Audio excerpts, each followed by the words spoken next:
You ready? Let's read chapters 36 through 38. Let's go. The first book of Moses, Genesis, chapter 36. What follows is the account of Esau, also known as Edom. Esau took his wives from the Canaanites, Adah, the daughter of Elon, and the Hittite, and Oholibamah, the daughter of Anah, and granddaughter of Zibeon, the Hivite. In addition to Basemath, the daughter of Ishmael, the sister of Nebaioth, Adah bore Eliphaz to Esau. Basemath bore Ruel. Oholibamah bore Jesush, Jalam, and Korah. These were the sons of Esau, who were born to him in the land of Canaan. Esau took his wives, his sons, his daughters, and all the people in his household, his livestock, his animals, and all of his possessions, which he had acquired in the land of Canaan, and went to a land some distance away from Jacob his brother, because they had too many possessions to be able to stay together, and the land where they had settled was not able to support them because of their livestock. So Esau, also known as Edom, lived in the hill country of Seir. This is the account of Esau, the family of the Edomites, in the hill country of Seir. These were the names of Esau's sons: Eliphaz, the son of Esau's wife Adah, and Reuel, the son of Esau's wife Basemath. The sons Eliphaz were Teman, Omar, Zepho, Gatam, and Kenaz. Timnah, a concubine of Esau's sons Eliphaz, bore Amalek to Eliphaz. These were the sons of Esau's wife Adah. These were the sons of Reuel: Nahath, Zerah, Shammah, and Mizah. These were the sons of Esau's wife Basemath. These were the sons of Esau's wife Oholibamah, the daughter of Anah, the granddaughter of Zibeon. She bore Jeush, Jalam, Korah, and Esau. These were the chiefs among the descendants of Esau, the sons of Eliphaz. Esau's firstborn, chief Teman, chief Omar, chief Zepho, chief Kenaz, chief Korah, chief Gatam, chief Amalek. These were the chiefs' descendants from Eliphaz in the land of Edom. These were the sons of Adah. These were the sons of Esau's sons: Reuel, chief Nahath, chief Zerah, chief Shammah, chief Mizah. These were the chiefs' descendants from Reuel in the land of Edom. These were the sons of Esau's wife Basemath. These were the sons of Esau's wife Oholibamah, chief Jeush, chief Jalam, chief Korah. These were the chief descendants of Esau's wife Oholibamah, the daughter of Anah. These were the sons of Esau, also known as Edom. These were their chiefs. These were the sons of Seir the Horite, who were living in the land: Lotan, Shobal, Zibeon, Anah, Dishon, Ezer, Dishan. These were the chiefs of the Horites, the descendants of Seir in the land of Edom. The sons of Lotan were Hori, Homam. Lotan's sister was Timnah. These were the sons of Shobal: Alvan, Manahath, Ebal, Shepho, Onem. These were the sons of Zibeon: Anah, who discovered the hot springs in the wilderness as he pastured the donkeys to his father Zibeon. These were the children of Anah: Dishan, Oholibamah, the daughter of Anah. These were the sons of Dishan: Hemdan, Eshban, Ithran, and Karen. These were the sons of Ezer: Bilhan, Zavan, and Achan. These were the sons of Dishan: Uz and Aram. These were the chiefs of the Horites: chief Lotan, chief Shobal, chief Zibeon, chief Anah, chief Dishan, chief Ezer, chief Dishan. These were the chiefs of the Horites, according to their chief lists in the land of Seir. These were the kings who reigned in the land of Edom before the king ruled over the Israelites. Bela, the son of Beor, reigned in Edom. The name of his city was Dinhabah, where Bela died. Jobab, the son of Zerah from Bozrah, reigned in his place. When Joab died, Husham from the land of Temanites reigned in his place. When Husham died, Hadad the son of Bedad, who defeated the Midianites in the land of Moab, reigned in his place. The name of his city was Avith.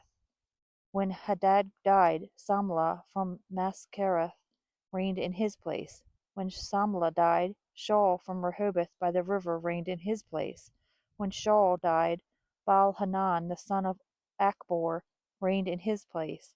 When Baal-Hanan the son of Achbor died, Hadad reigned in his place. The name of his city was Paul. His wife's name was Mehetabel, the daughter of Matred, the son of Mizahab.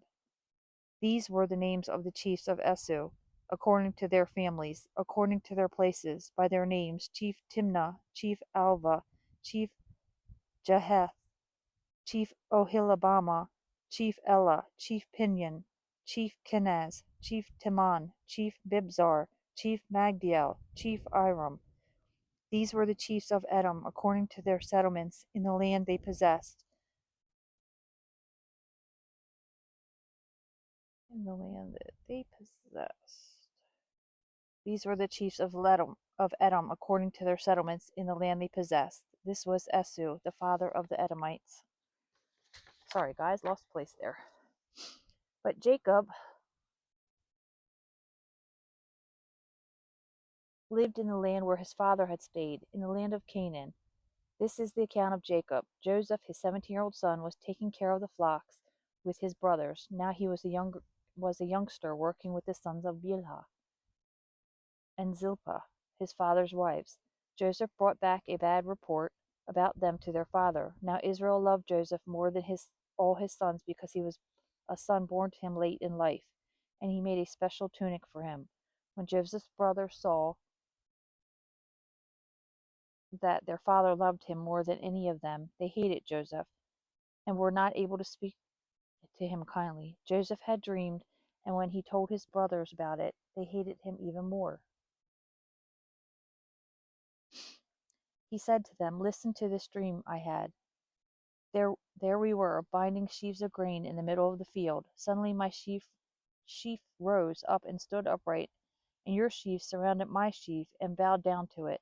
Then his brothers asked him, "Do you really think you will rule over us, or have dominion over us?" They hated him even more because of his dream and because of what he had said.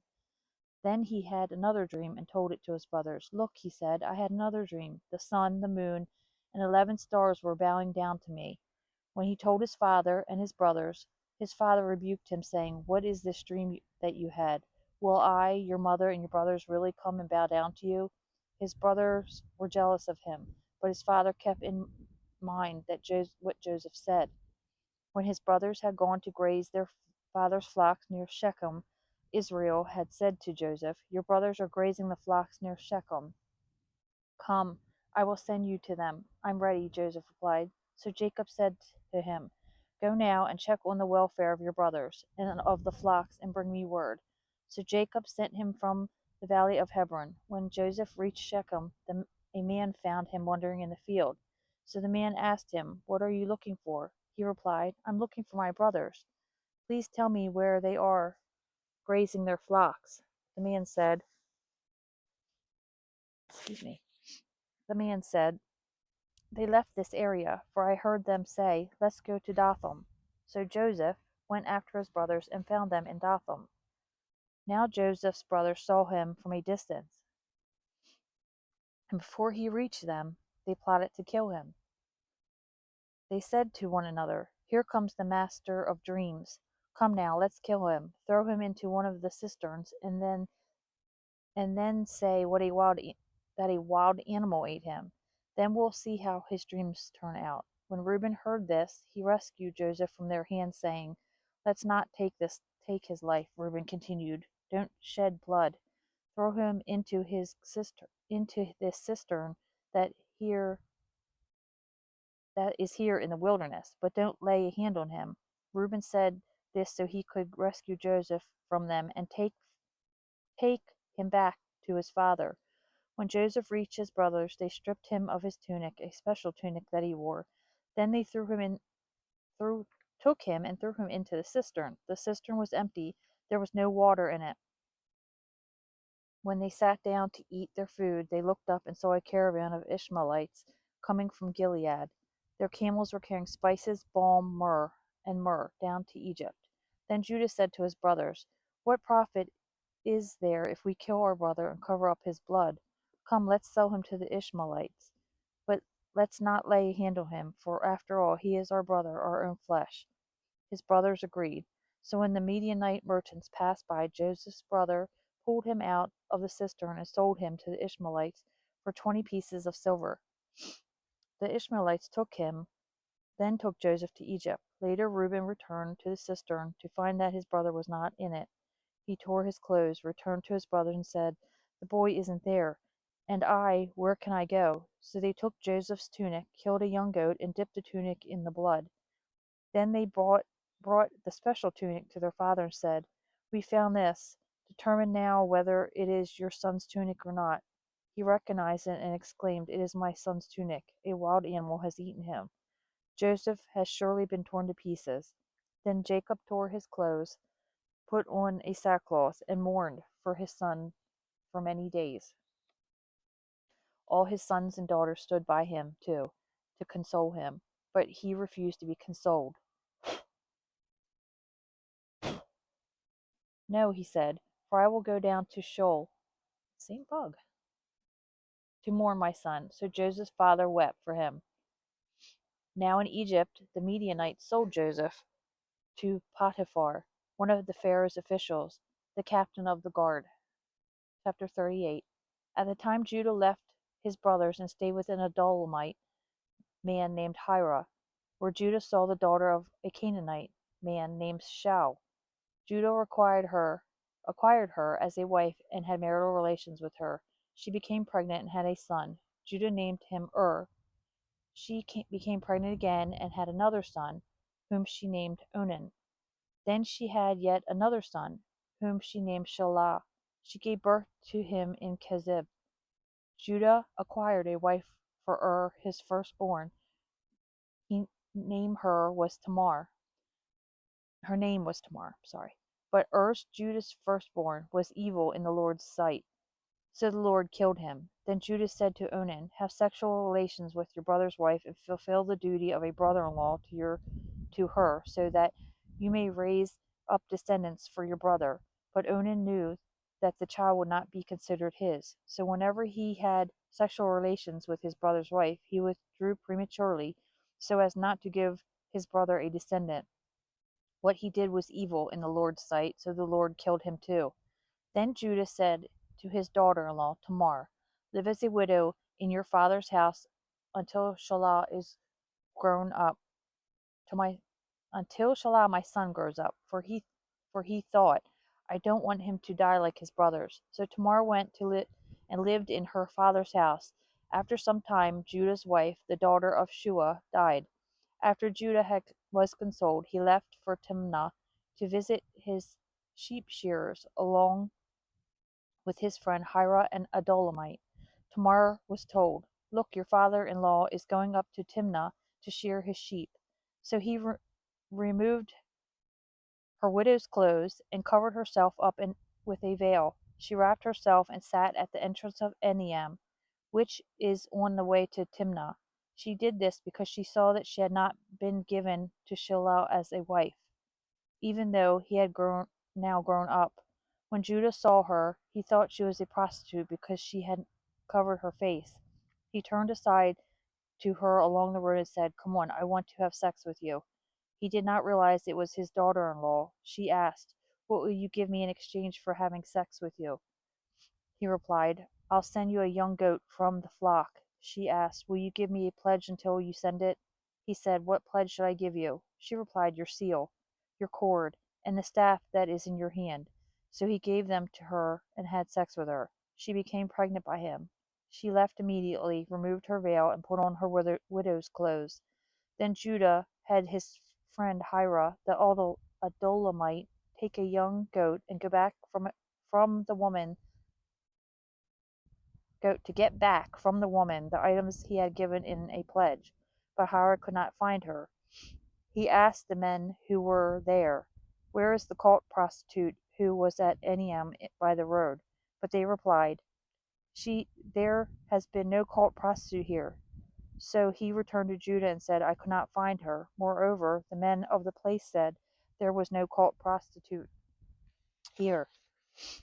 Judah said, Let her keep the things for herself, otherwise we will appear to be dishonest. Indeed, send this young goat." But you couldn't find her. After 3 months, Judah was told, "Your daughter-in-law Tamar has turned to prostitution." Sorry, guys. And as a result, she has become pregnant. Judah said, "Bring her out and let her be burned." While they were bringing her out, she sent word to her father-in-law, "I am pregnant by the man to whom these belong." Then she said, "Identify the one to whom the seal, the cord, and the staff belong." Judah recognized them and said, "She is more upright than I am, because I would give her to Shelah my son." He did not have sexual relations with her again. When it was time to give birth, there were twins in her womb. While she was giving birth, one child put out his hand, and the midwife took a scarlet thread and tied it to his hand, saying, "This one came out first." But then he drew back his hand, and his brother came out before him. She said, "How you have broken out of the womb." So he was named Perez. Afterward his brother came out, and the one who had the scarlet thread on his hand, and he was named Zerah. Let's conclude with a prayer. My beloved child, breathe gently now. Let your shoulders soften. Let your spirit rest. You are safe here, safe in the presence of the one who has carried families, nations, and wondering hearts since the beginning of time. Just as the long generations of Esau stretch across the land, God's faithfulness stretches across your life, covering every moment you live and every moment still ahead. Heavenly Father, gather this child of yours into your arms. When their life feels complicated, like the winding family lines in these chapters, bring them clarity. When their heart feels unsettled, like Joseph walking into a future he did not choose, bring them peace. When they face moments that feel unfair or confusing, remind them that you are the God who sees, who understands, who stays. Lord, you were with Joseph in the quiet fields, with him in the pit, with him in the hands of those who misunderstood him. Your presence never left him, not once. Let this child feel the same steady, unwavering nearness now. The Lord was with Joseph, and he gave him success in all he did. Genesis 39, verse 2. Father, let your presence be their strength, their courage, their calm. When they feel betrayed or forgotten, remind them that you never forgot your own. You turn even the darkest moments into seeds of blessing. You take what others intend for harm and reshape it into goodness, growth, and purpose. I am with you and will watch over you wherever you go. Genesis chapter 28, verse 15. Let this promise settle deep into your bones, deeper than fear, deeper than doubt. And when their heart feels heavy, when tears come quietly or unexpectedly, whisper to them, "The Lord is near to the brokenhearted." Psalm 34, verse 18. Father, hold them like a loving parent holds a child who simply needs to be held, with tenderness, with patience, with warmth. Let your love wrap around them like a blanket on a cold night. Let your peace settle over them like a gentle rain. Let your wisdom guide them like a steady hand on their shoulder.